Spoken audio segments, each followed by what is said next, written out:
বেয়াদবি হবে নাউজুবিল্লাহ বলে আমি বলছি কথাটা। এই মোহাম্মদ সঙ্গে কিন্তু সাল্লাল্লাহু আলাইহি ওয়াসাল্লাম বলে নাই, মোহাম্মদ বললে সাল্লাল্লাহু আলাইহি ওয়াসাল্লাম বলতে হবে, তাই না? কিন্তু ওনারা বলে নাই। ওনারা বলেন ওনাদেরকে ভোট দিলে জান্নাতে যাবেন, না দিলে জাহান্নামী হবেন। আমি বুঝতে পারি না,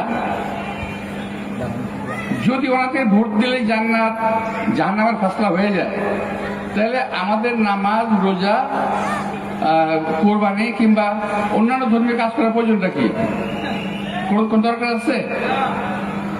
শুধু যে আমাদের একটা ভোট দিলেই হবে, তাইলে আপনাদের জান্নাত কনফার্ম, এরকম কথাবার্তা বলেন। অর্থাৎ তারা এই দেশে মানুষদের, বিশ্বাসীদের, যারা নাকি ইসলাম ধর্মে বিশ্বাস করে, তাদেরকে বিপদগামী করার চেষ্টা করতেছে।